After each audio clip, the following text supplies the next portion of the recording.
our next guest, is here to ease your mind about perceived political divide in our country. His series, Breaking Bread, attempts to forge that divide.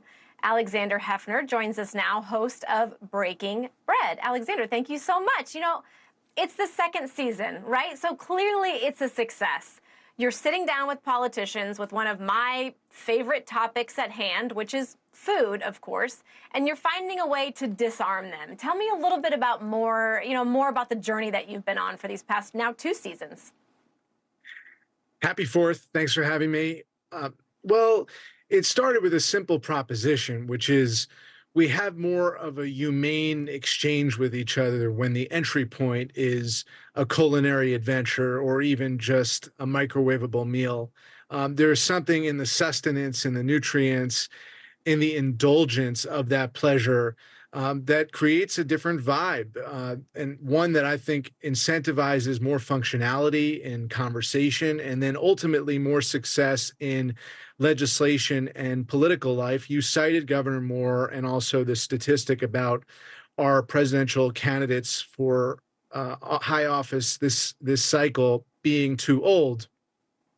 One of the other things it's really important to acknowledge on July 4th in what we're told are divided times is that there are hundreds of thousands of people in even the least populous states in this country, namely Wyoming and Alaska, where I interviewed Governor Gordon of Wyoming and Senator Murkowski of Alaska, who think differently than the incumbent governor or senator or the supermajority in a legislature. I think we fail to remember that none of these states is blue or red. They're all a mixture or medley of purple.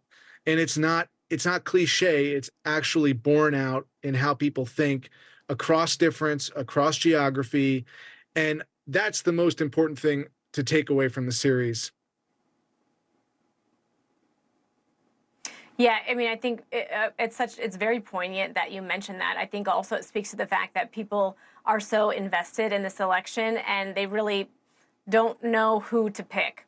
I think what I found most interesting about this, too, is that the candidate becomes a person. We know that they're people, right? We elect people, but then they become almost robotic, right? We look at their quotes and articles. We see them on social media when we see these snippets. Do you think that that is where we are failing? We don't look at them as people anymore. We look at them as a peg on a chessboard. Yes, we look at them as, that they have to be infallible on some level.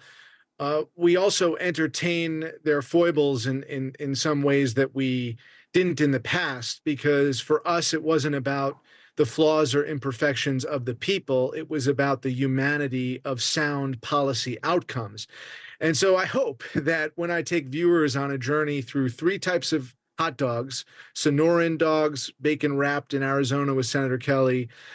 You mentioned, again, Governor Moore, chili dipped dogs at Camden Yards with Governor Moore, which sounds unappealing, but actually is delicious. And, your more traditional chili dog with Senator Moran in Kansas, it really did open up the conversation in all 3 instances.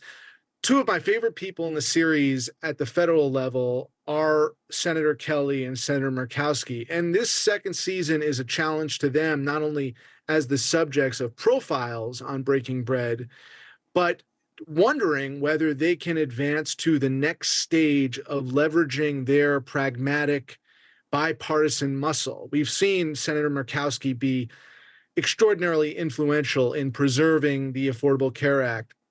I think we need to see more demonstrations of that partnership, which you often will see at the municipal or state level, but lack seeing at the federal level, especially in election year, to solve immigration, the border crossings, and the dysfunctional way that our economy interacts with undocumented people today. Thanks for watching. Go to joinnn.com to find NewsNation on your television provider.